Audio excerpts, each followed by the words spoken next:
Circle of illuminance. भाई ये circle of illuminance क्या है, सबसे पहले इसको आप जानो, है ना। तो ये होता क्या है ये पहले समझिए, है ना, इसका मैकेनिज्म। तो मान लो कि कोई एक हमारा इंटरफेस है, ठीक है, और ये इंटरफेस में नीचे कुछ होगा, ये है,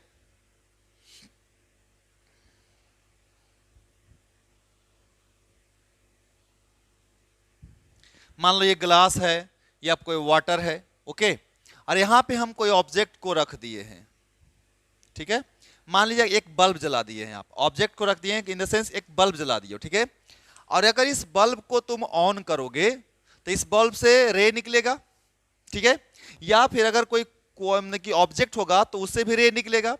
और रे निकलने के बाद क्या होगा कि ये रे ऊपर जाएगा, तो इसमें होगा क्या कि कुछ रे इस तरह से ऐसे गया, और जो नॉर्मली यानी कि ये जो है ये देख रहे हो आप लोग, ये जो देख रहे हो तुम लोग, है ना, इसको हम लोग क्या बोलते हैं, इंटरफेस बोलते हैं। क्या बोलते हैं, इंटरफेस बोलते हैं।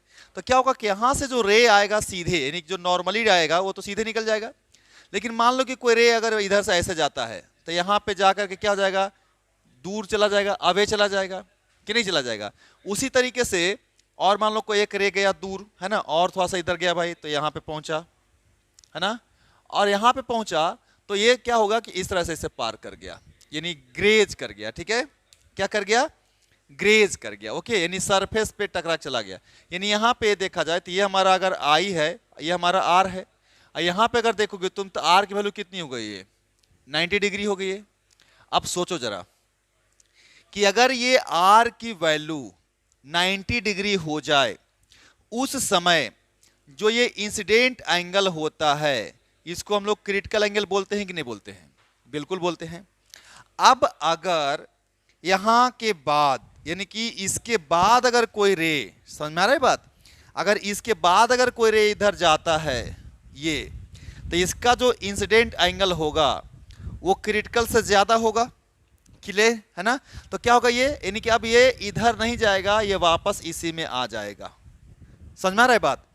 तो अब क्वेश्चन से उठता है कि अगर यहां पे कोई ऑब्जर्वर है, इधर अगर कोई ऑब्जर्वर है, ठीक है, अगर इधर कोई ऑब्जर्वर है तो उसको ये जो क्वाइन है या ये जो बल्ब है इसका लाइट कितना दूर तक दिखाई देगा। तो जितना दूर तक ये रे इससे जो निकल रहा होगा और ये इधर पार कर रहा होगा, यानी क्रॉस कर रहा होगा, रिफ्रैक्ट हो रहा होगा, वही रे इसको दिखाई दे रहा होगा। उसके बाद जो भी रे, यानी कि ये जो हमारा जो देख रहे हो तुम यहाँ पे जो है, एक बार क्रिटिकल एंगल अचीव हो गया, इसके बाद जो भी रे जाएगा वो सब के सब, यानी कि जिस मीडियम में जाएगा यहाँ के बाद उसका टोटली इंटरनली रिफ्लेक्शन हो जाएगा, यानी कि जिस मीडियम में गया से निकला उसी मीडियम में वापस आ गया।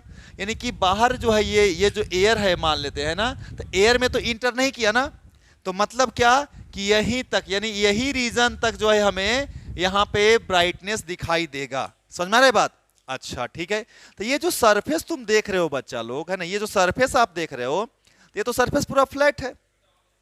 तो क्या जो अगर इस पॉइंट से यहां तक अगर ये यहां तक अगर आपको दिखाई दे रहा है, क्या इधर भी इसके जस्ट इधर भी एक ऐसा पॉइंट होगा, ठीक है, जहां के बाद क्या जाएगा, इधर ऐसे ग्रेज कर जाएगा रे, है ना, यानी इसके बाद अगर कोई ऐसे रे अगर आया तो ये क्या हो जाएगा, टोटली इंटरनल रिफ्लेक्शन इसी में चला जाएगा। यानी इसके पहले जो भी रे जा रहा होगा वो सब बाहर निकल रहा होगा और वो सब के सब इसको क्या कर रहा होगा, ऑब्जर्वर को दिखाई दे रहा होगा।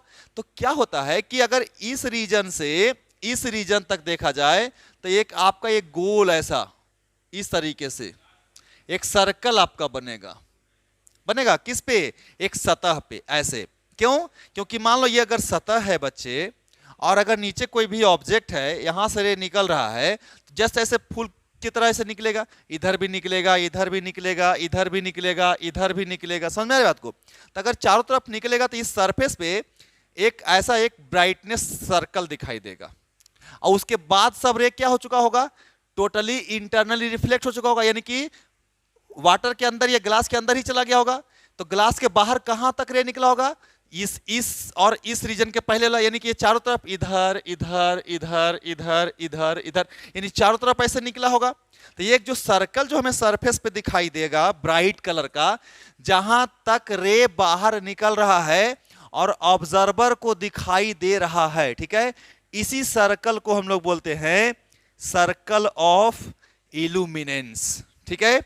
यानी कि the region up to which the rays can be observed by the observer, है ना, दैट रीजन और that circle is for called क्या, सर्कल ऑफ इल्यूमिनेंस। क्लियर है। तो अब इस पे क्वेश्चंस आता है, अब इसको हम लोग देखते हैं। तो देखो क्या है कि हमें सर्कल से मतलब है, तो इसको हम लोग यानी कि समझाने के लिए लिखे थे, इसको अभी हम लोग मिटा देते हैं, ठीक है। इसको हम लोग क्या करते हैं भाई, तो इसको हम क्या किए, मिटा दिए। क्लियर है। और हमें यहां से मतलब है, इस वाले रीजन से मतलब है। तो ये जो एंगल है मेरा, ये कौन सा एंगल है, थीटा से, यानी क्रिटिकल एंगल है, क्योंकि यहां से रे क्या किया, ग्रेज कर गया है। इधर भी देखा जाए तो यहां से रे ग्रेज कर गया है, तो यहां पर नॉर्मल खींचेंगे तो ये भी कितना एंगल है, क्रिटिकल एंगल है ना। इससे हमें कोई मतलब नहीं है। क्यों नहीं मतलब है, क्योंकि ये जो रे है यानी कि ये इसी में रिफ्लेक्ट हो गया है, तो हमें सर्कल बनाना है। अब ये जो देखो, ये तो नॉर्मली ऐसे पास कर जाएगा, तो ये सेंटर की तरह बिहेव करेगा सर्कल का। इस पॉइंट को मान लो O, इसको मान लो A, इसको मान लो B, ये चूंकि सेंटर, इसको क्या मान लो C। अब मान लो कि ये सेंटर C से B तक ये रेडियस R है, तो ये भी क्या होगा, यहां से रेडियस R होगा। और ये ऑब्जर्वर जो है ये पानी से कुछ नीचे रखा हुआ है, तो मान लेते ये पानी से नीचे जो है H डिस्टेंस नीचे रखा हुआ है। क्लियर है। तो अगर ये एंगल थीटा C है, यानी ये नॉर्मल है, तो इसके जस्ट यहां से इससे देखा जाएगा तो, है ना, तो ये भी एंगल क्या हो जाएगा, थीटा C हो जाएगा। हो जाएगा नहीं हो जाएगा। तो हम लोग लिख सकते हैं कि इन ट्रायंगल OCB,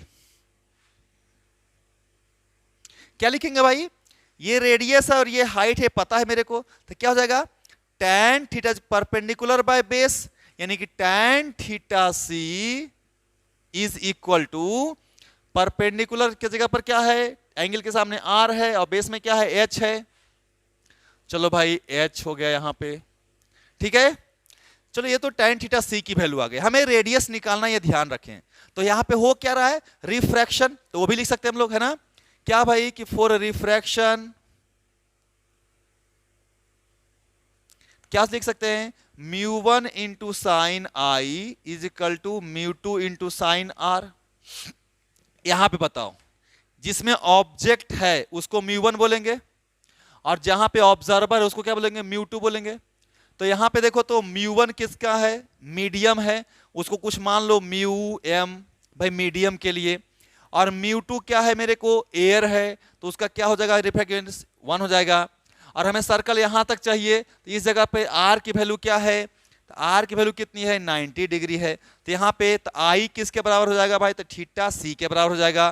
तो इसीलिए तो लिख सकता है कि μ1 के जगह पर μm into sine theta C is equal to μ2 की जगह पर 1 I into sine R, sine R कितना 90, तो साइन थीटा C के जगह पर लिख सकता है 1/μm, है ना। और हम चाहेंगे कि इस साइन का वैल्यू को यहां पे tan के टर्म्स में डिफाइन करके लिख दिया जाए और R की वैल्यू को फाइंड आउट कर दिया जाए, ठीक है। तो साइन की वैल्यू में आप लोग जानते हो बाबू कि साइन थीटा जो होता है वो होता है P और अपॉन हाइपोटेनियस,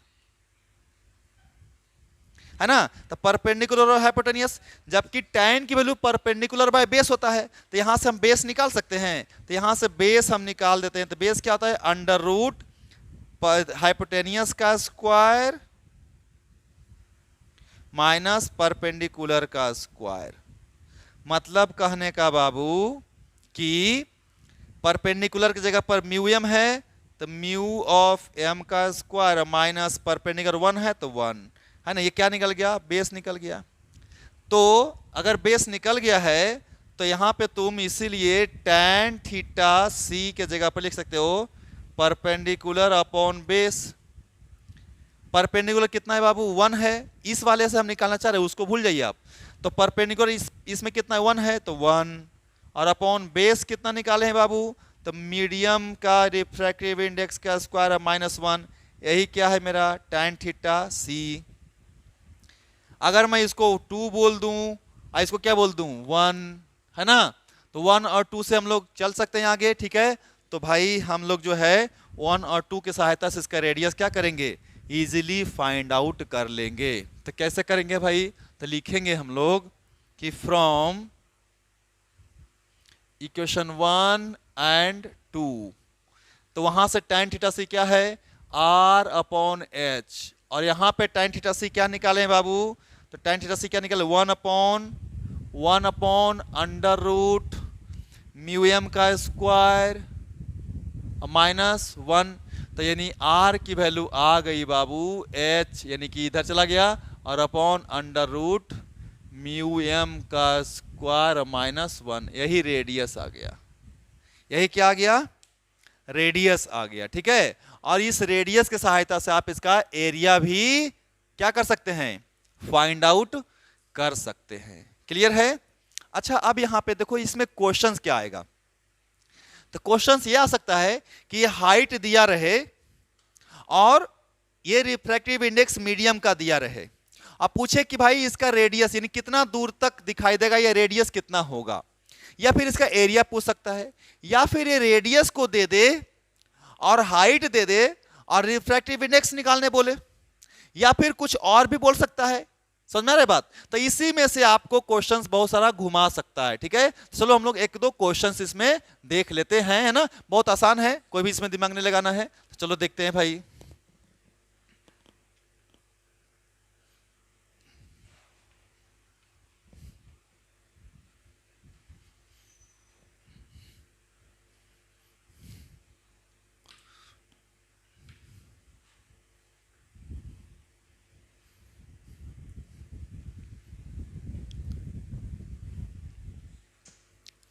चलो देखिए क्वेश्चंस ले लेते हैं ना। क्वेश्चंस क्या है जो ध्यान से देखना, क्वेश्चंस देख लो। क्वेश्चंस क्या है कि मान लो कि एक ये इंटरफेस और ये हमारा वाटर है, और म्यू दिया हुआ है कितना 4/3, और यहां पे एक ऑब्जेक्ट है क्वाइन रख दिए हैं, और ये हाइट इसका दे दिया है, ठीक है ना। हाइट दे दिया कितना भाई 4 मीटर। तो बोल रहा है क्या कि भाई इसका रेट कहां तक ये दिखाई देगा, यानी कि किस रेंज तक ये दिखाई देगा, है ना। यानी इसका सर्कल ऑफ ये निकालो, इल्यूमिनेंस निकालो, है ना, रेडियस निकालो। आप सर्कल का रेडियस निकालने बोला तो देखो यहां पे हेयर रेडियस हमें क्या करना है, निकालना है। अच्छा म्यू मीडियम का कितना दिया हुआ है, तो वाटर है तो 4/3 दिया हुआ है। अच्छा भाई हाइट कितना नीचे रखा हुआ है क्वाइन, तो क्वाइन रखा हुआ, तो एच की वैल्यू कितने दिया हुआ है 4 मीटर दिया हुआ है। तो रेडियस निकालना है तो इजीली निकाल, क्या लगाना, तो वी नो भाई क्या जानते हैं formula, radius is equal to H upon under root mu M का स्क्वायर -1। तो रेडियस कितना हो गया, तो हाइट कितना हो गया भाई 4, और upon under root mu M कितना है 4/3, तो 4/3 का स्क्वायर -1, तो 4 लिखिए, अंडर रूट ये क्या हो जाएगा 16/9 -1, है ना, तो 16 - 9 16, क्या जाएगा 4 अपॉन अंडर रूट 16 - 9 अपॉन 9, है ना। तो 3 ऊपर चला जाएगा ये, तो 12 अपॉन रूट अंडर 7 आ जाएगा, ठीक है। यानी कि r की वैल्यू जो आ गई अंडर रूट 12 अंडर रूट 7, है ना, मीटर। यानी कि ये जो रेडियस होगा ये इतना होगा। तो क्या था, हाइट दिया हुआ था, रिफ्रैक्टिव इंडेक्स दिया हुआ था, और मुझे ये रेडियस फाइंड आउट करना था।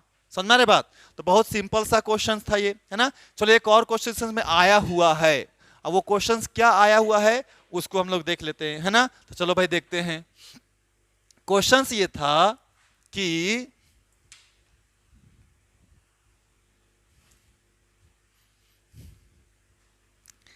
एक बाथ टब है ऐसा इस टाइप का, ठीक है, और इसमें जो है वाटर है या कुछ मीडियम है,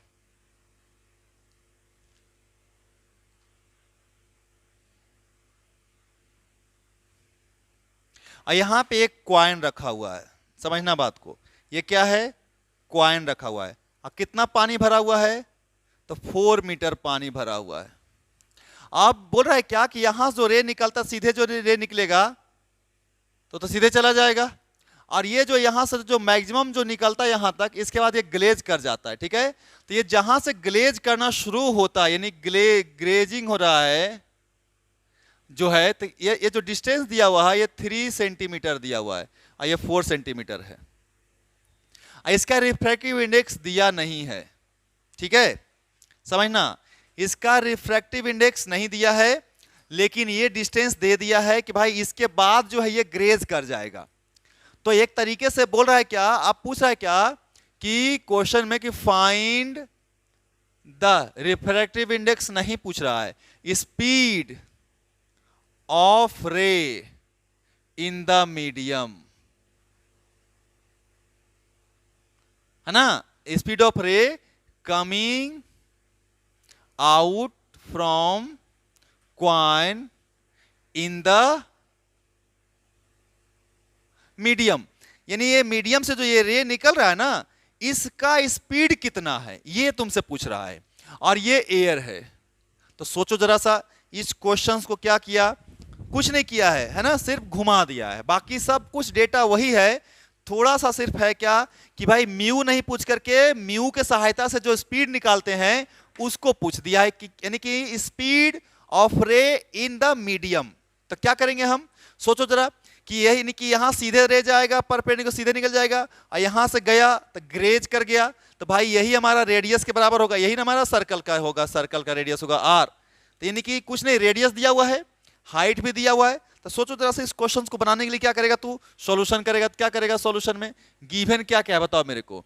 तो गिवन क्या है भाई, तो हाइट दिया हुआ है, तो हाइट कितना दिया हुआ है, 4 सेंटीमीटर दिया हुआ है, और क्या दिया हुआ है, तो ये भाई रेडियस भी दिया हुआ है, कितना दिया हुआ है बाबू, 3 सेंटीमीटर, है ना। तो लिख देंगे कितना, 3 सेंटीमीटर। म्यू है दिया हुआ, नहीं भाई, तो म्यू किसका, मीडियम का दिया हुआ नहीं है। तो हम लोग फॉर्मूला क्या जानते हैं, वी नो, अच्छा ये भी जान रहे हैं कि यहां के बाद रे क्या कर रहा है, ग्रेज कर रहा है ना, तो भाई यही क्रिटिकल एंगल, यानी ये पक्का ये क्रिटिकल एंगल होगा। तो फॉर्मूला तो जानते हैं हम लोग क्या भाई, कि फॉर्मूला जानते हैं कि रेडियस जो होता है वो h upon under root mu the medium का स्क्वायर माइनस 1 होता है। अब रेडियस कितना दिया हुआ है, तो 3 है, तो लिख लेंगे 3 इज इक्वल टू, हाइट कितना है भाई, तो 4 है, और upon under root mu square minus 1, mu मान लो, तो इसको इधर लाओ, तो म्यू स्क्वायर माइनस 1 का रूट बराबर 4/3, ये इधर चला गया, स्क्वायरिंग कर दो, स्क्वायरिंग कर दिए, तो इधर क्या बचा, तो म्यू स्क्वायर और -1 बचा, इधर क्या बचा, 16/9 बचा, ये 1 को इधर भेज दो, तो mu square is equal to 16/9 plus 1, है ना। तो देखो तो जरा ध्यान से, म्यू स्क्वायर की जगह पर तुम लिख सकते हो 9 इधर चला गया, तो यानी 25/9 लिख सकते हो। तो म्यू कितना आ गया, अंडर रूट 25/9, इसका मतलब कितना, 5/3, यानी कि ये जो मीडियम है इसका रिफ्रैक्टिव इंडेक्स 5/3 आ चुका है। और अब हमें स्पीड निकालना है, तो वी नो, क्या जानते हैं भाई, तो हम लोग जानते हैं क्या कि म्यू जो होता है वो c और अपॉन v होता है। c कहाँ का स्पीड, एयर का, वैक्यूम का। v कहाँ का स्पीड, इस मीडियम का, और इस मीडियम का म्यू कितना दिया हुआ है, तो म्यू दिया हुआ है 5/3, तो लिख भाई 5/3 इज इक्वल टू, इसकी वैल्यू तो 3 × 10⁸ मीटर पर सेकेंड, और अपॉन v को इधर करो, 3 को उधर लेके जाओ, 5 को इधर लेके आओ, तो v को इधर करो, v इज इक्वल टू 3 × 3 × 10⁸, और अपॉन में 5 मीटर पर सेकेंड। अगर 5 से इसको काटेगा तो 0.6 आएगा, और 0.6 से इसको मल्टीप्लाई करेगा तो 1.8 आ जाएगा, इंटू 10⁸ मीटर पर सेकेंड, है ना। देखो ये आंसर हो गया। यानी क्या किया, ये इसका यूज किया म्यू निकालने के लिए, म्यू को फिर से अप्लाई कर दिया, यानी कि थोड़ा सा टफ हो गया क्वेश्चन, है ना, लेकिन क्या फिर से प्रोसेस बढ़ा, कॉन्सेप्ट तो वही है, ठीक है। तो ये क्वेश्चन जो है सर्कल ऑफ इल्यूमिनेंस का, डायरेक्ट सर्कल पूछ दे सकता है या फिर उसका यूज। तो आपको ध्यान रखना है कि किस तरीके से पूछा है जो हमें अच्छे से आना चाहिए। क्लियर है, चलिए, है ना। अब हम लोग देख लेते हैं कि कुछ एप्लीकेशंस किसका भाई, टोटल इंटरनल रिफ्लेक्शन का। ठीक है, चलो हम लोग देखते हैं।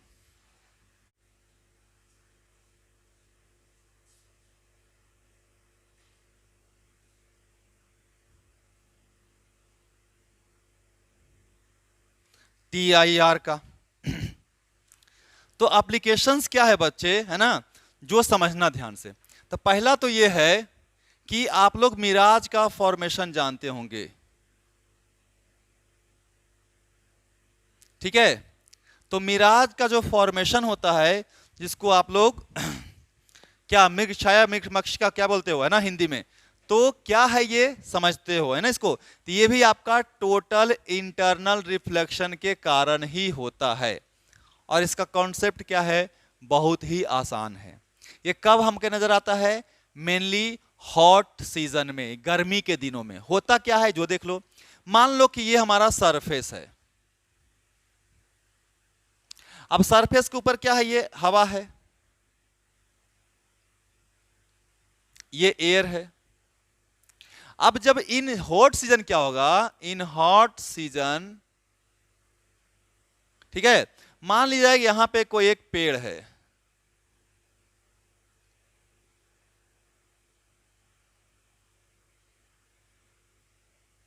यहां पे, है ना, तो यहां से रे आएगा। अब क्या होगा कि ये जो एयर है ना, एयर कहां पे, सरफेस के नजदीक में, तो क्या होगा, in hot season air near the surface becomes hot. Surface के नजदीक वाला एयर बहुत ही ज्यादा गर्म हो जाएगा। क्या हो जाएगा, बहुत ज्यादा गर्म हो जाएगा। ठीक है, और जैसे जैसे हम ऊपर जाएंगे तो उसका टेम्परेचर क्या होता जाएगा, घटते जाएगा। अच्छा, और यहां पर एयर क्या हो जाएगा, एयर यहां पे क्या है, कोल्ड है, यहां पे एयर क्या है, हॉट है। अब बोलेगा सर कोल्ड हॉट का डेफिनेशन क्या है, कोल्ड हॉट का डेफिनेशन बस थोड़ा सा टेम्परेचर का डिफरेंस है। तो देखो क्या होगा कि जो हॉट एयर है वो रेयर मीडियम की तरह काम करेगा, रेयर मीडियम की तरह काम करेगा, और जो इसके रिस्पेक्ट में थोड़ा सा कम गर्म है, कोल्ड एयर उसको बोल सकते हैं। ठीक है, वो क्या आपका काम करेगा, डेंसर की तरह काम करेगा।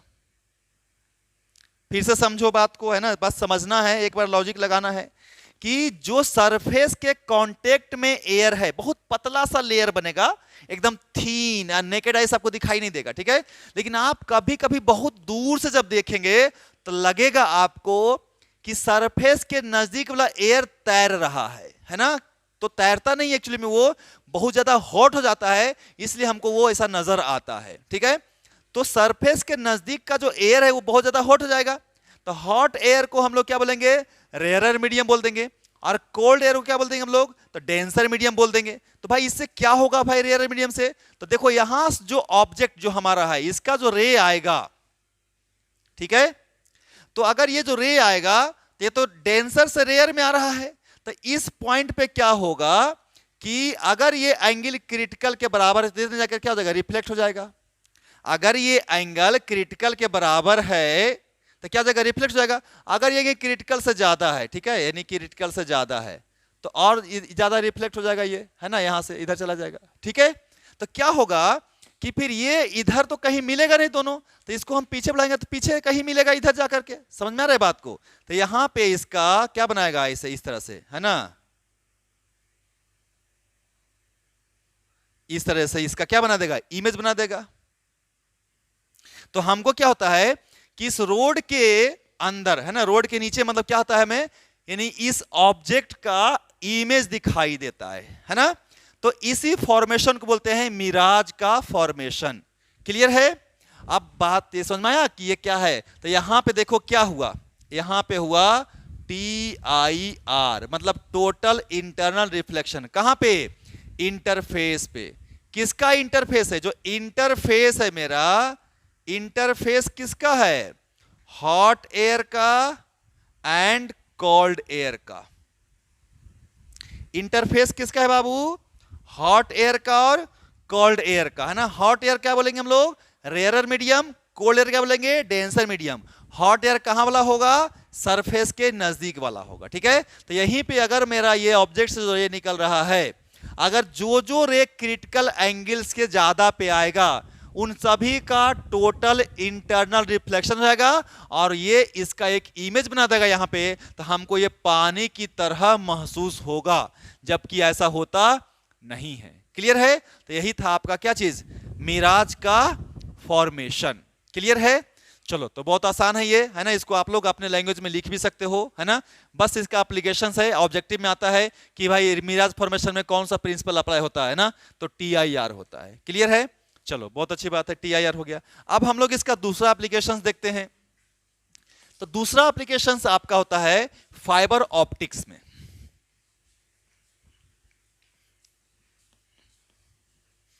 ठीक है भाई, कौन सा? Fibre optics. अच्छा, फाइबर ऑप्टिक्स क्या है? ये एक सिंपली ऐसा एक पाइप जैसा है जिसके अंदर से कोई भी रे को हम क्या करते हैं, पास करवाते हैं, लेकिन ये कंडीशन रहता है कि जो रे अंदर में जा रहा है उसका थोड़ा सा भी फ्रैक्शन, समझना ध्यान से, उसका थोड़ा सा भी फ्रैक्शन लॉस नहीं हो। यानी कि जितना रेडिएशंस अंदर में इन किया है, सारे के सारे रेडिएशंस उतने ही अमाउंट में, उतने ही एम्पलीट्यूड में, उतने ही एनर्जी के साथ बाहर आना चाहिए। समझ में आ रहा है बात? तो इसके लिए क्या हम लोग टोटल इंटरनल रिफ्लेक्शन का फंडा को यूज करते हैं। समझ में आ रहा है बात? अब क्यों और कैसे ये देखते हैं। तो आप फाइबर ऑप्टिक्स आप तो देखे नहीं होंगे, लेकिन मेडिकल में भी इसका यूज होता है, ठीक है, या फिर कम्युनिकेशंस में बहुत ज्यादा इसका यूज है। यानी सिग्नल्स को एक जगह से दूसरी जगह भेजने के लिए हम जिस पाइप के थ्रू सिग्नल्स भेजते हैं उसमें फाइबर ऑप्टिक्स होता है, ताकि सिग्नल का लॉस नहीं हो। समझ में आई बात? ऐसे एक सिंपल समझो कि मान लो कि कभी कभी देखते होंगे आप लोग मेडिकल के फील्ड में कि कुछ कैमरा जो है बॉडी के अंदर भेजे जाते हैं, लेकिन बॉडी के अंदर तो कोई लाइट है नहीं, तो उसका इमेज भाई कैसे बनेगा, सोचा जाए, है ना।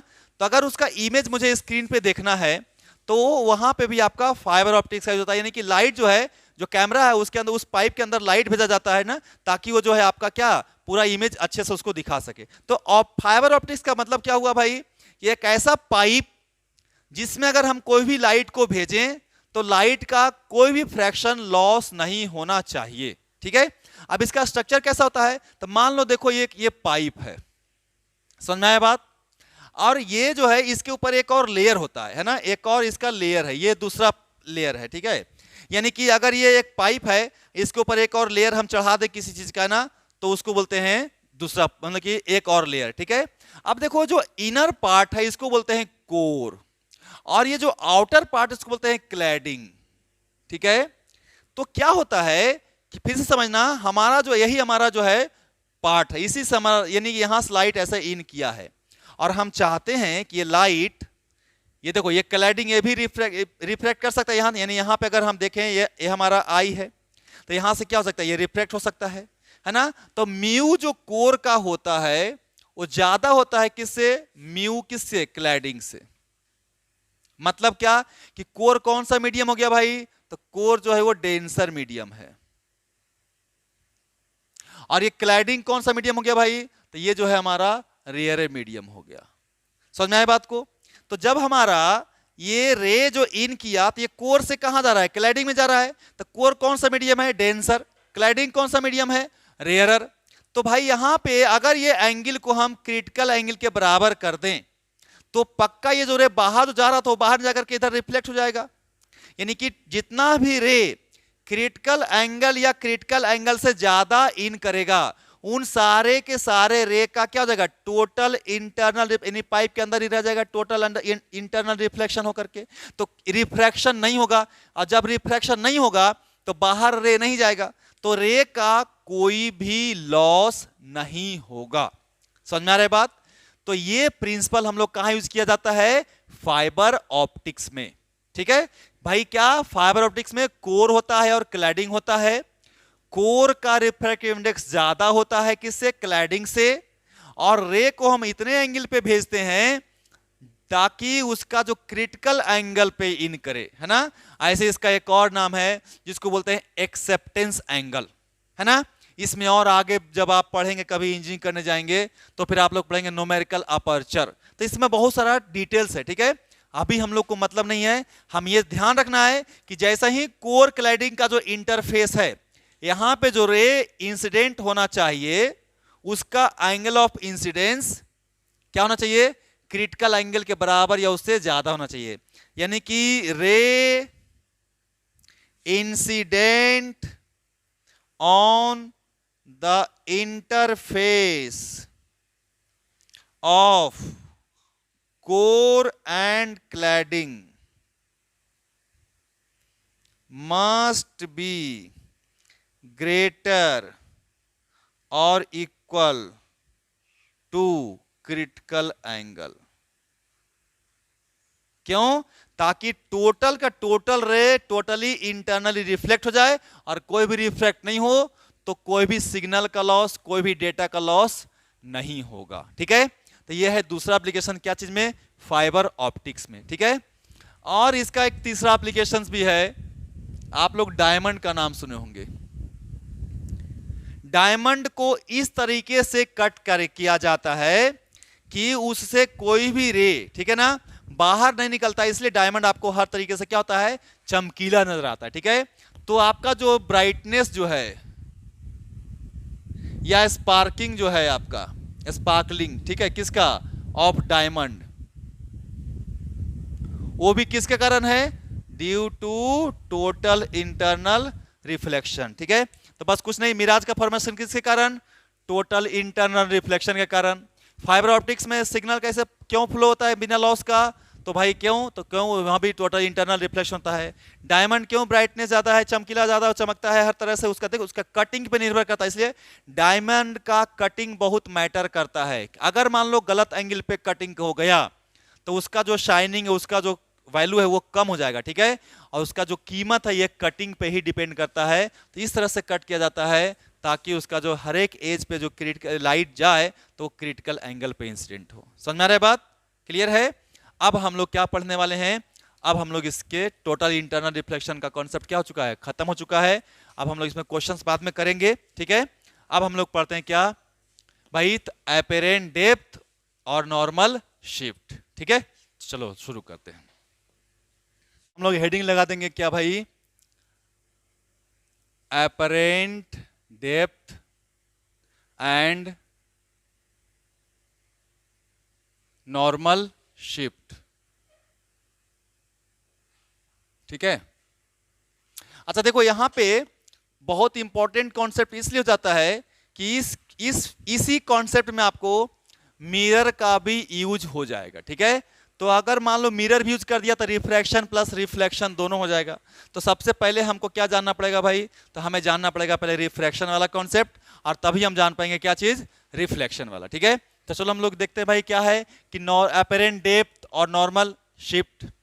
आप ये बताओ मेरे को कि बचपन में पढ़ा होगा 10th क्लास में कि अगर किसी पानी में हम कोई डंडा को डालते हैं तो डंडा टेढ़ा दिखाई देता है। कहां पे, जहां पे पानी और एयर का इंटरफेस है वहां पे। ऐसा होता है कि नहीं होता है, होता है ना।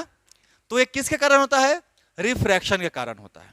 अब एक और चीज सोचो, मान लो कि कोई बाल्टी है या बकेट है और उस बकेट में आपने एक कॉइन को डाल दिया है और आप उस कॉइन को देख रहे हो, तो बताओ क्या दिखा, क्या होता है, कॉइन जितना डेप्थ पे रखा हुआ है उससे अलग यानी थोड़ा सा ऊपर आकर के दिखाई देता है। तो हमें यहां पे कैलकुलेट करना है कि भाई कितना ऊपर शिफ्ट हो सकता है, या एक्चुअली में उसका एपरेंट, एक्चुअल डेप्थ तो अलग होगा, एपरेंट डेप्थ कितना है उसी को हम लोग क्या करने वाले हैं, कैलकुलेट करने वाले है ना। और बहुत इंटरेस्टिंग इसमें क्वेश्चंस भी पढ़ने वाले हैं। ठीक है, चलो शुरू करते हैं। तो सबसे पहला इसमें जो है दो केस हो सकता है, क्या भाई, कि देखने वाला हवा में हो और ऑब्जेक्ट जिसको देखना है वो पानी में हो या मीडियम में हो। दूसरा ये कि देखने वाला कोई मीडियम में हो जैसे पानी में हो या ग्लास में हो, और जो ऑब्जेक्ट हो वो क्या हो, एयर में हो। तो दो केस हो सकता है। ठीक है, तो हम लोग पहला केस क्या डिफाइन करने वाले हैं कि आपका जो है फर्स्ट केस में, केस 1 जो है आपका, object is in denser medium,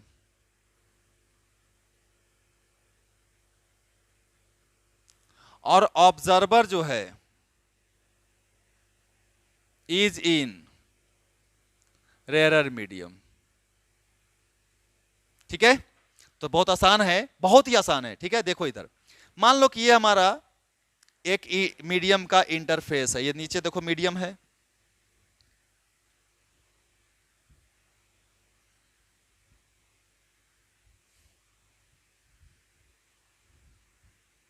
ये देखो मीडियम है। अब ये मान ले तुम्हारा कि मीडियम है ना, ये भी एक मीडियम है, इसको हम लोग बोल रहे हैं डेंसर, इसको क्या बोल रहे हैं हम लोग, रेयरर। ठीक है, अब देखो पहले तो देखो जो ऑब्जेक्ट है उसको मीडियम 1 बोलेंगे, और जो ऑब्जर्वर है उसको मीडियम 2 बोलेंगे। एकदम ये फिट कर लो दिमाग में, जो ऑब्जेक्ट जहां पे है उसको बोलेंगे मीडियम 1, और जहां ऑब्जर्वर है उसको बोलेंगे मीडियम 2। क्लियर है? अब हमारा ऑब्जेक्ट जो है यहां पे है, एक्चुअली जो ये जो हमारा इंटरफेस है इसको हम लोग ऑब्जेक्ट, यहां पे ये ऑब्जेक्ट है मेरा जिसका नाम है O। अब ये जो हाइट है यहां से, ये हाइट दिया हुआ है, डेप्थ दिया हुआ है कितना, D। तो भाई लेट आप एकदम एज्यूम कर लो, लेट D क्या है, एक्चुअल डेप्थ है ऑफ ऑब्जेक्ट, कहां से, फ्रॉम इंटरफेस।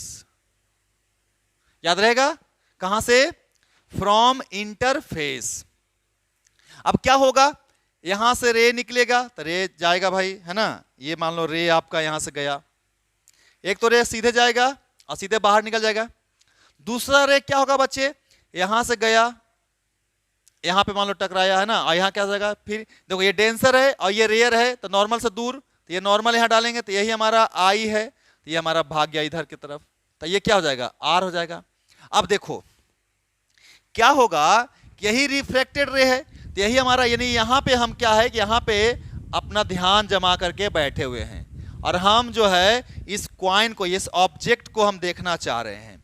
तो ये जो रे ऑब्जेक्ट से निकला है और ये यहां पहुंच गया किसके पास, ऑब्जर्वर के पास, ऑब्जर्वर के पास। तो भाई ये ऑब्जर्वर को रे यहां से आता दिखाई दे रहा है कि इधर से आता दिखाई दे रहा है, तो इधर से आता दिखाई दे रहा है कि नहीं दे रहा है, तो इसको इमेज यहां पे नजर आएगा, बिल्कुल ही नहीं आएगा नजर, यानी जब इसको हम इधर बढ़ाएंगे यहां पे, तो यहां पे इसका इमेज नजर आएगा, है ना। तो भाई एक्चुअली में ऑब्जेक्ट कितना नीचे था, यहां से सरफेस से D था, लेकिन इस ऑब्जेक्ट का ऑब्जर्वर के द्वारा कहां देखा गया, तो आई जहां इमेज बना, यानी इस ऑब्जेक्ट का इमेज यहां पे बना, तो ये जो हमारा यही दिखाई देगा उसको, तो this is your D dash, D dash. तो हम क्या ले लें यहां पे, D डैश को ले लेंगे भाई apparent depth, apparent depth of object, मतलब क्या, जहां पे इमेज बना है, तो यही हो गया। तो अब देखो तो नॉर्मल शिफ्ट मतलब क्या, कि एक्चुअली जो देखो ध्यान से, अगर देखा जाए तो ऑब्जेक्ट यहां था लेकिन दिखाई कहां दे रहा है, यहां पे, तो यानी ये क्या है, इस सरफेस के नॉर्मली शिफ्ट हो गया है। तो नॉर्मल शिफ्ट क्या हो जाएगा भाई, तो एक्चुअल डेप्थ में से घटा दोगे किसको, एपरेंट डेप्थ को, है कि नहीं है। अगर इस पॉइंट्स को नाम दे दें ए, इस पॉइंट्स को नाम दे दें बी, ए बी को हम लोग मान लेते हैं कुछ कितना x, तो लिख सकते हैं हम लोग कि एक्चुअल डेप्थ D है, D कितने, A से O के बराबर है, यानी क्या है, AO है, और D डैश क्या है, एपरेंट डेप्थ, जहां पे इसका इमेज बना, तो A से I, तो ये किसके बराबर है भाई, A से I। तो अगर हम नॉर्मल शिफ्ट की बात करें तो O से I है कि नहीं है, तो OI जो हमारा नॉर्मल शिफ्ट है, यानी कि ऑब्जेक्ट जो शिफ्ट हुआ किसके बराबर है भाई, तो एक्चुअल डेप्थ, यानी कि AI AO माइनस AI, है ना। तो हम पहले क्या करना है, मुझे तो पहले भाई एपरेंट डेप्थ निकालना है और फिर नॉर्मल शिफ्ट निकालना है ना। तो यहां पे एज्यूम कर रहे हैं, क्या एज्यूम कर रहे हैं, जो ध्यान से देखना, इसको मैं मिटाता हूं यहां पे, है ना। यहां पे क्या एज्यूम करोगे, कि जो रे है इज पैराएक्सियल है। क्या है? पैराएक्सियल रे है। और पैराएक्सियल के लिए क्या बताए थे कि आई और आर जो होगा वेरी वेरी स्मॉल होगा। होगा कि नहीं होगा? होगा भाई। तो चलो हम लोग देखते हैं। तो देखो ध्यान से आप, तो तुम महसूस क्या करोगे कि ये अगर आई है तो ये भी आई हो जाएगा, और ये अगर रे आर है तो ये भी रे क्या हो जाएगा? आर हो जाएगा, है कि नहीं है? तो यहां पे क्या लिख सकते हैं बच्चे? लिख सकते हैं कि इन ट्रायंगल, ध्यान से देखिएगा ना, ओ ए बी, तो tan I is equal to perpendicular by base यानी x और divided by actual depth O A, है ना, कितना भाई? तो d,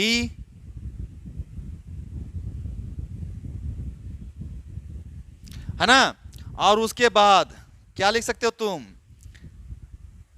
tan ऑफ r, यानी ये वाला ट्राइंगल के लिए, है ना, यानी in triangle A I B, तो क्या हो जाएगा? tan r is equal to, तो x परपेंडिकुलर और अपॉन बेस यानी d डैश। क्लियर है? कोई दिक्कत नहीं है? अच्छा, और I और R क्या है? बहुत ही स्मॉल है। इस पे हम बात करेंगे अभी थोड़ा देर में, है ना, कि I R अगर स्मॉल है तो उसका क्या यूज है यहाँ पे, है ना। क्योंकि अभी एक और चीज लिख लेते हैं, है ना। चलो भाई और लिख लेते हैं।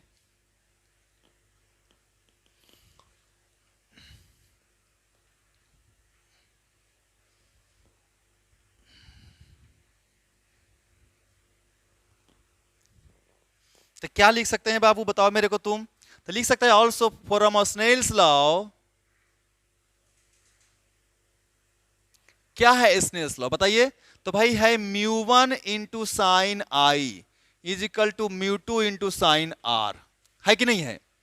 अच्छा, बहुत अच्छी बात है। और हम जानते हैं क्या कि μ1 और μ2, अभी हम लोग इसको μ1 मानेंगे जहां पे ऑब्जेक्ट है, और इसको μ2 मानेंगे जहां पे ऑब्जर्वर है ना। बाद में देखेंगे क्वेश्चंस में कि एयर है कि वाटर है कि ग्लास है ना। अभी हम ये जान ले गए भाई कि μ1 है μ2 है, ये डेंसर है और ये रेयर है। क्लियर है? अच्छा, लेकिन ये देखो कि फॉर पैराएक्सियल रे के लिए आप लोग जो जानते हो क्या कि आई और आर बहुत बहुत छोटा होता है। तो अगर मैं बोलूं कि इफ आई एंड आर बहुत बहुत छोटा हो तो साइन आई को और tan आई को इक्वल लिख के आई लिख सकते हो, और साइन आर को या tan आर को इक्विवेलेंट मान करके आर लिख सकते हो कि नहीं लिख सकते हो, है ना। तो इसीलिए क्या लिख सकते हैं यहां पे, इसको नीचे लिखेंगे तो इसलिए लिख सकते हैं μ1 into I is equal to μ2 into R. Clear है? यहां भी देखो ध्यान से, यहां पे tan आई है, अब तो इसको क्या लिख सकते हैं हम लोग? tan आई को आई लिख सकते हैं, देख लो ध्यान से। तो I इज इक्वल टू कितना? x by D. और यहां से R इज इक्वल टू कितना? x by D dash. अब यहां से वैल्यू यहां पे पुट कर दो, पुट दी वैल्यू, तो पुट कर दो ऑफ I एंड R, तो पुट करिए μ1 इंटू आई के जगह पर x upon D is equal to μ2 रहने दो, और r के जगह पर क्या लिखोगे? x upon D dash. तो भाई ये x से x क्या हो गया? कैंसिल। अब यहीं पे ध्यान रखना है ना, बाकी कहीं भी कुछ दिक्कत नहीं है। d इधर लेके आओ, डी डैश को यहीं रहने दो, डी डैश और अपॉन डी बराबर, देखो इधर लेके आए तो इसको इधर लेके जाओगे, यानी ये इधर लेके आया, ये इसको इधर लेके जाओ, तो क्या जाएगा ऊपर? ये तो μ2 हो जाएगा और अपॉन क्या हो जाएगा? μ1। अगर ये फॉर्मूला याद है तो बहुत ही आसान है समझना, कोई भी दिक्कत नहीं है। आप इजीली जो है इसको रट सकते हो, है ना, लेकिन समझ लोगे तो ज्यादा अच्छा रहेगा। क्या ट्रिक है जो देखो, डी डैश का मतलब एपरेंट डेप्थ, एपरेंट डेप्थ, और अपॉन डी का मतलब actual depth is equal to mu two यानी कि मीडियम टू वाला और अपॉन म्यू वन जिसमें कि मीडियम वन, यानी ये ऑब्जर्वर का मीडियम है तो ऑब्जर्वर जिसमें है उसको टू मानना और ऑब्जेक्ट जहां पे उसको वन मानना। ठीक है, ये आप याद रख लीजिएगा, यही फॉर्मूला बार बार यूज होगा। तो अब यहां से इसलिए नॉर्मल शिफ्ट भी लिख सकते हैं हम लोग। नॉर्मल शिफ्ट, नॉर्मल शिफ्ट क्या था भाई, ओ से आई था और किसके बराबर था बताओ मेरे को। तो भाई ओ से ए माइनस ए से आई यानी कि डी माइनस डी डैश था कि नहीं था। और डी डैश की वैल्यू यहां पे क्या लिख सकते हो, D dash is equal to D into mu two minus mu one. याद तो नहीं रहेगा लेकिन कोई बात नहीं है, अगर ये सिर्फ याद है तो ये आराम से निकल जाएगा, है ना, कोई भी इसमें टेंशन नहीं लेना। ठीक है बाबू, बहुत ही आसानी से निकलेगा, इसलिए ज़्यादा टेंशन लेना नहीं है। ठीक है, तो चलो भाई लिखते हैं। तो इसको क्या लिखेंगे, normal shift is equal to D minus D dash की जगह पर क्या डी इंटू म्यू टू और अपॉन म्यू वन, तो डी कॉमन ले लो, वन माइनस म्यू टू और अपॉन म्यू वन। ठीक है, यही हो गया नॉर्मल शिफ्ट।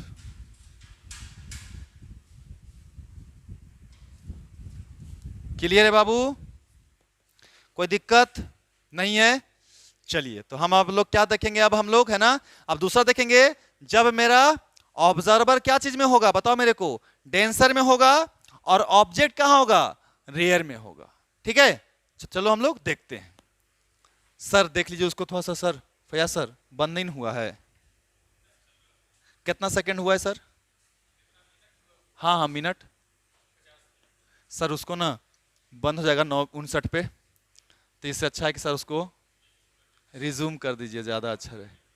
हाँ भाग जाएगा जी सर, आगे हो जाएगा सर। देखेगा ना कि नहीं देखेगा बच्चा, आए सर टॉपिक के बाद सर इसमें क्वेश्चंस नहीं कराएंगे तो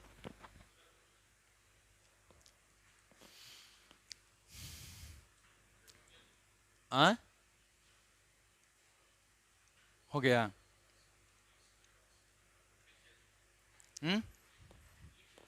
लिखें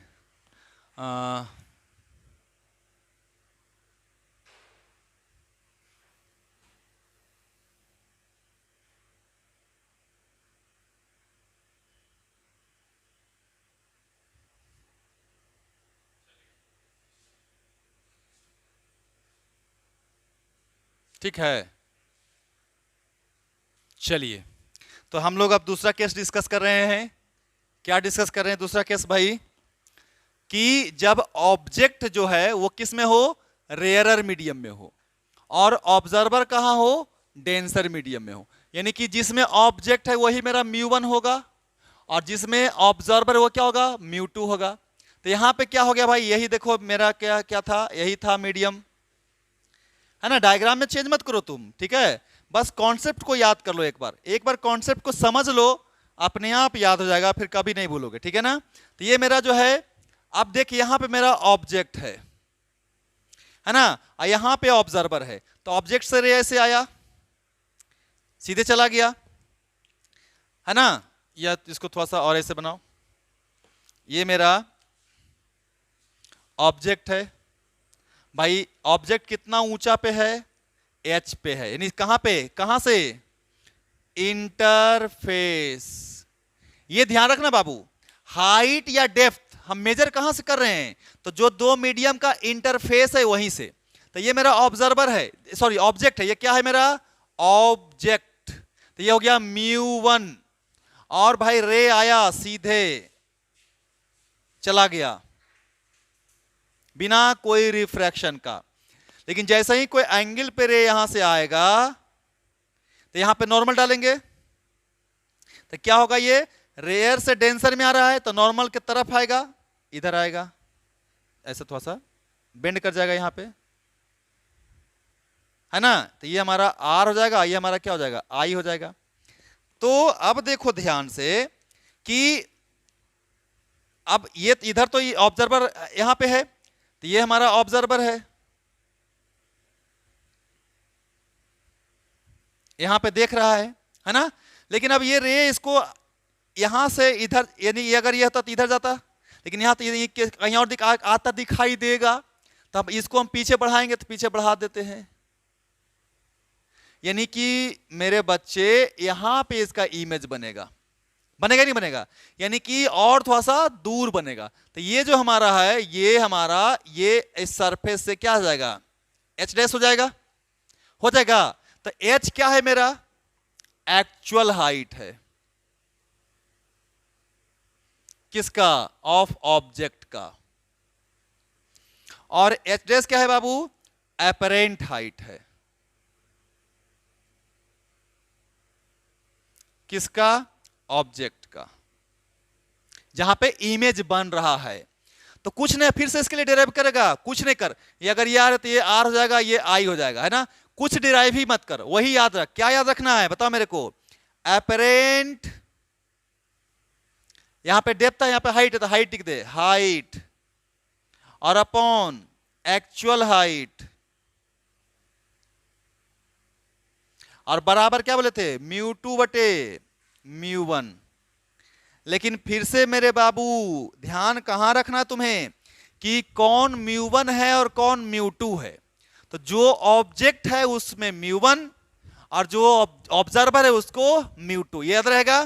तो देखो यहां पे ऑब्जेक्ट हमारा यहां पे है, और ऑब्जर्वर कहां है, तो यहां पे है, यानी म्यू टू में है। तो ऑब्वियसली म्यू टू ज्यादा है, तो म्यू टू ज्यादा है किससे, म्यू वन से। तो अगर यहां देखा जाए तो एपरेंट हाइट यानी कि एच डैश और अपॉन में एच बराबर म्यू टू और बटे में म्यू वन। अब देख अपने आप तुमको सब कुछ क्लियर हो जाएगा, है कि नहीं म्यू टू ज्यादा, क्योंकि डेंसर है ना ऑब्जर्वर वाला, और ऑब्जेक्ट जहां है वहां पे क्या है, रेयर है। तो म्यू टू क्या है, बड़ा है, किससे, म्यू वन से। तो भाई यानी कि म्यू टू और बटे म्यू वन की जो वैल्यू आएगी वो वन से ज्यादा आएगी। तो इसीलिए क्या हो जाएगा यहां पे, बताओ मेरे को तू। तो यानी यहां पे तू बोल सकते हो क्या, कि इसीलिए भाई एच डैश बटे एच जो होगा सर, बड़ा हुआ किससे, वन से, तो एच डैश क्या होगा, बड़ा हुआ किससे, एच से। तो देखो यहां ध्यान से, एपरेंट हाइट जो है वो एक्चुअल से बड़ा है कि नहीं है ना। तो नॉर्मल शिफ्ट कहां हुआ, यहां से यहां तक, तो नॉर्मल शिफ्ट क्या हो गया, इसलिए नॉर्मल शिफ्ट क्या हो गया, नॉर्मल शिफ्ट क्या हो गया बताओ मेरे को। तो नॉर्मल शिफ्ट भाई एच डैश माइनस एच हुआ ना, तो एच डैश माइनस एच हुआ, है ना। अब एच डैश की वैल्यू आप एच इंटू क्या ले सकते हो, तो एच इंटू म्यू टू बटे म्यू वन, और माइनस एच, तो भाई एच कॉमन ले लो, तो क्या mu two minus mu to बटे म्यू वन माइनस वन, है ना, यही हो गया नॉर्मल शिफ्ट।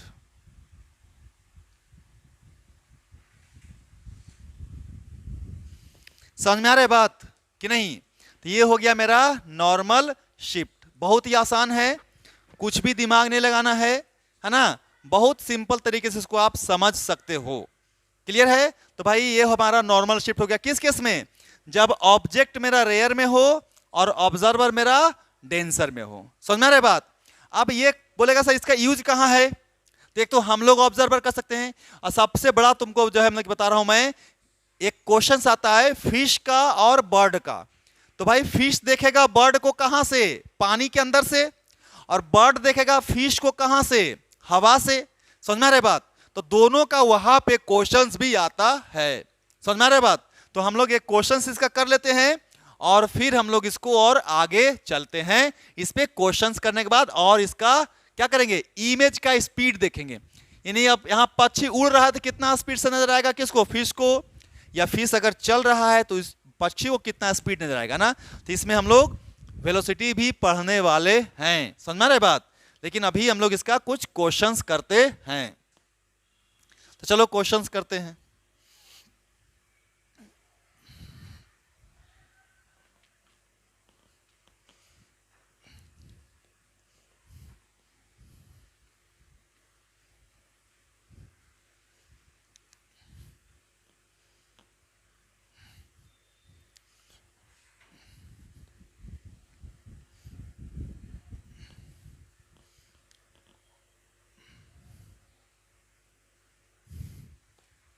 जैसे मान लो हम लोग अपने मन से कुछ क्वेश्चन लेते हैं, है ना।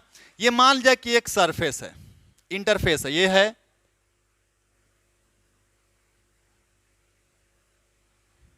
ये वाटर है। अब म्यू दिया हुआ है पानी का, कितना भाई, 4/3। यहां पे एक क्वाइन है, अब पानी के नीचे रख दिया गया है ना। कितना, मान लो कि 8 मीटर नीचे रख दिया गया है ना। तो पूछ रहा है क्या, find the apparent depth of coin. तो कुछ नहीं करोगे, क्या करोगे बताओ मेरे को, लिखोगे सॉल्यूशन में क्या, अपरेंट डेप्थ और बटा में एक्चुअल डेप्थ, अब बराबर कितना याद रखेगा, μ2 बटे μ1। अब ऑब्जेक्ट कहां है, ये है ऑब्जेक्ट, और देखेगा तुम कहां से, एयर से, तो ये ऑब्जर्वर है यहां पे, तो ऑब्जर्वर वाला क्या हो जाएगा, μ2 यानी 1, और वाटर क्या हो जाएगा, μ1 यानी कितना, 4/3।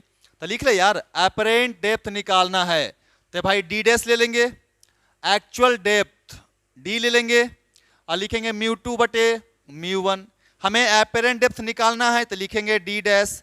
एक्चुअली में कहां क्वाइन रखे थे, तो 8 मीटर पे, तो लिख देंगे 8 बराबर μ2 यानी कि भाई जिसमें ऑब्जर्वर है, हम कहां से देख रहे हैं, तो हम देख रहे हैं हवा से, तो 1 है, तो 1 μ1 मतलब जो ऑब्जेक्ट, तो क्वाइन है ऑब्जेक्ट जिसको देख रहे हैं हम लोग, तो क्वाइन कहां पे है, पानी में, तो 4/3, तो 4/3, 3 ऊपर चला गया, तो D dash is equal to 3/4 into 8, काटो इसको, कितना है 6 सेंटीमीटर, यानी यहां से 6 सेंटीमीटर पे ये क्वाइन दिखाई देगा, है ना।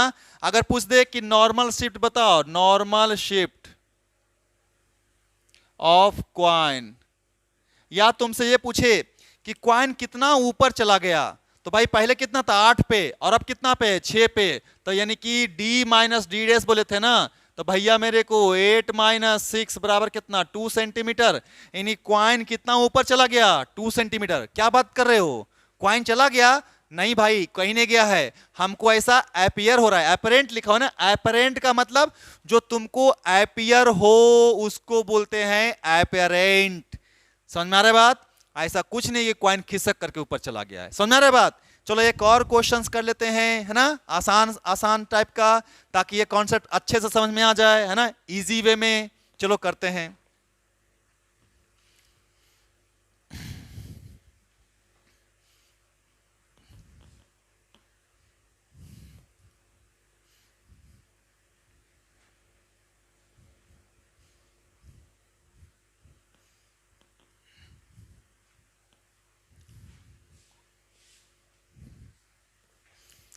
जैसे मान लो एक क्वेश्चंस है, ऐसा ही अपने मन से कुछ ले लेते हैं, है ना, कि भाई ये पानी है,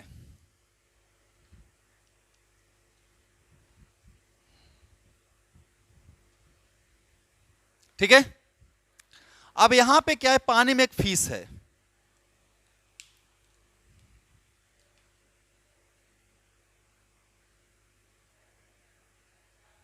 और फिश पानी के नीचे, है ना, पानी के नीचे है ना, कितना भाई, तो 5 मीटर पे है, और एक यहां पे पक्षी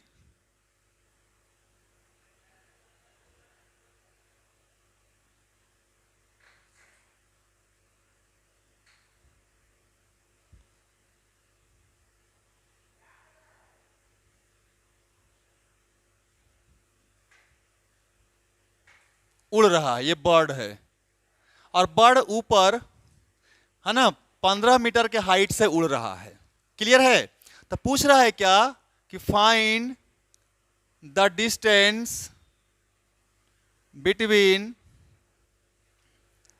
अच्छा ऐसा लोग ने, है ना, क्वेश्चन है कि how far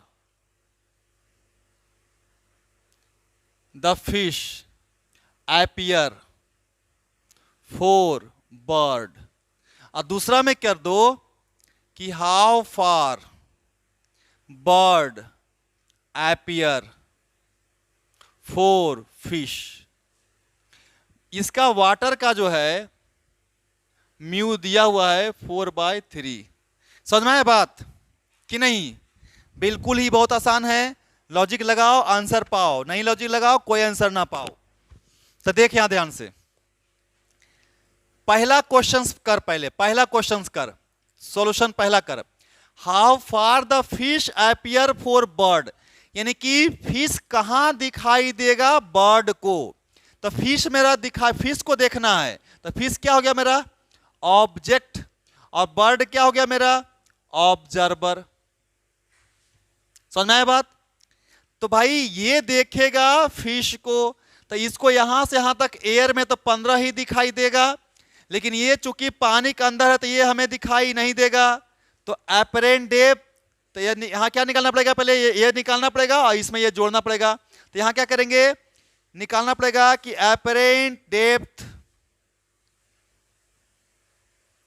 of fish in water, किसके लिए, फॉर बर्ड के लिए। तो भाई क्या निकलेगा, डी डैश बटे डी इज इक्वल टू μ2 बटे μ1। अब टाइम मत लगाना बच्चे, है ना, ये फॉर्मूला लिख देना, ऊपर में अपरेंट नीचे में एक्चुअल, ऊपर में μ2 नीचे में μ1। अब हम देखेंगे कि कब है μ2 कौन μ1 कौन μ2। तो देख हमारा फिश मेरा ऑब्जेक्ट है तो ये हो गया μ1, और बर्ड मेरा ऑब्जर्वर है तो ये हो गया μ2। फिश पानी में है तो यानी कि 4/3, और पक्षी हवा में है यानी कि 1। और अब निकाल दे पहले डी डैश, तो यहां से डी डैश बटे डी बराबर क्या μ2 यानी 1, और बटे में 4/3, 3 ऊपर गया, और D dash is equal to 3/4, ये हो गया ऊपर, इधर मल्टीप्लाई इंटू डी यानी कि 3/4 इंटू 5 यानी कितना 15, और अपॉन 4, ये क्या गया डी डैश। तो इसीलिए डिस्टेंस ऑफ, किसका डिस्टेंस, फिश का, कहां से, फ्रॉम बर्ड से। तो भाई बर्ड देख रहा है फिश को, तो ये तो बर्ड को 15 ही नजर आएगा, क्यों, क्योंकि बर्ड भी हवा में है और डिस्टेंस भी हवा में है। तो भाई कितना हो गया 15 प्लस ये, इसको कितना नजर आएगा, तो था फिश कितना नीचे 5, लेकिन कितना नजर आया उसको 15/4, तो कितना ऐड करेगा प्लस 15/4 यानी कि 60 प्लस 15 और अपॉन 4 यानी कितना 75/4, है ना भाई मेरे 18 चौक 72 और 30 7, है ना, पता नहीं 18.7 मीटर, है ना, यानी कि इतना नजर आएगा किसको, बर्ड को। समझ में आ रहा है बात, किसको, बर्ड को। क्लियर है बाबू? और अब दूसरा क्वेश्चन करो, खुद कर लोगे कि हम ही कर दें, चलो हम ही कर देते हैं यार, है ना। तो देखो सेकंड नंबर क्वेश्चन करो, है ना, और उसको कर लेते हैं, आसान हो जाएगा। तो चलो भाई सेकंड नंबर क्वेश्चन को भी कर लेते हैं।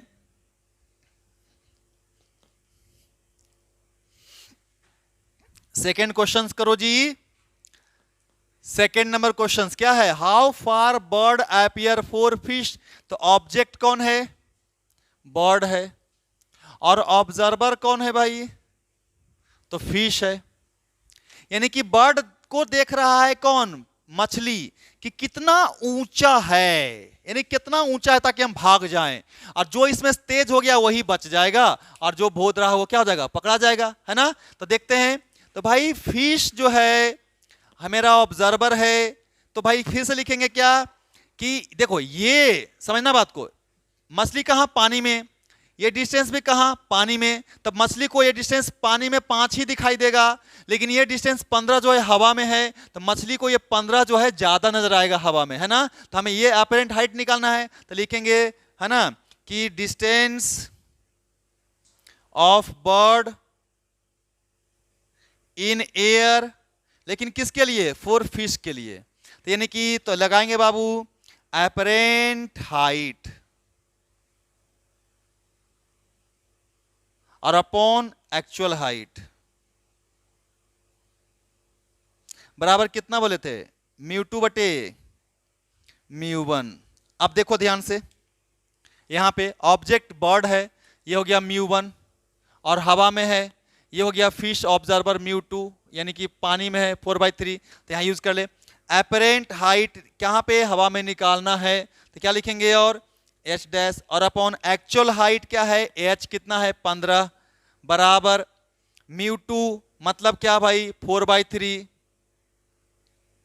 बटे म्यू वन मतलब कितना 1, तो 1 कोई लिखने की जरूरत नहीं है, तो एच डैश कितना आ गया 4/3 आई इंटू 15 3 5 15 कितना 20 मीटर, यानी कि हवा में स्पीड कितना हो गया 15 की जगह पर 20 हो गया ना बाबू। जो 15 था एक्चुअली में, लेकिन मछली को कितना नजर आया 20 आया नजर ना, तो अब हम क्या लिखेंगे डिस्टेंस ऑफ बर्ड, है ना, बर्ड को देखना है ना, तो इसीलिए डिस्टेंस ऑफ बर्ड कहां से फ्रॉम फिश, यानी कि 4 फिश। तो क्या लिखेगा तू बता मेरे को, तो फिश का पहले यहां से यहां तक सरफेस का कितना है 5 है ना, तो 5 तो है ये है, और प्लस हवा में कितना है यानी एपरेंट हाइट, एपरेंट हाइट कहां पे इन एयर, तो 5 कहां पे पानी में, और हवा में कितना उसको नजर आ रहा है फिश को 15 नहीं नजर आ रहा है, कितना नजर आ रहा है 20 ना, तो यहां पे लिख देगा 20, तो बराबर कितना 25 मीटर। मतलब कि पक्षी को सुनना ध्यान से, पक्षी को सॉरी फिश को जो पक्षी है बर्ड है वो आपका 25 मीटर ऊपर नजर आएगा, लगेगा कभी दूर है ना, लेकिन है वो नजदीक में, इसलिए फिश को कैच कर लेता है कौन बर्ड, है ना। क्या है कि प्रेडिक्शंस किसका कितना अच्छा है, आप भी देखना कि आपका प्रेडिक्शंस कितना अच्छा है। फिर से मैं बोल रहा हूं, ऊपर एपरेंट नीचे एक्चुअल, फिर इधर ऊपर म्यू टू नीचे म्यू वन, याद रहेगा। म्यू वन का मतलब जिसमें ऑब्जेक्ट है, म्यू टू का मतलब जिसमें ऑब्जर्वर है, क्लियर है। और अब हम लोग जो है क्या पढ़ने वाले हैं, अब जो है हम लोग पढ़ने वाले हैं स्पीड ऑफ ऑब्जर्वर, ठीक है, एंड ऑब्जेक्ट, और उसके बाद लेटरल शिफ्ट, ठीक है, ये भी हम लोग पढ़ने वाले हैं, ठीक है, लेकिन कब, ये नेक्स्ट क्लास में पढ़ने वाले हैं, ठीक है। तब तक के लिए आप जो है इसको प्रैक्टिस करिए और क्वेश्चंस बनाते रहिए, ठीक है। चलिए।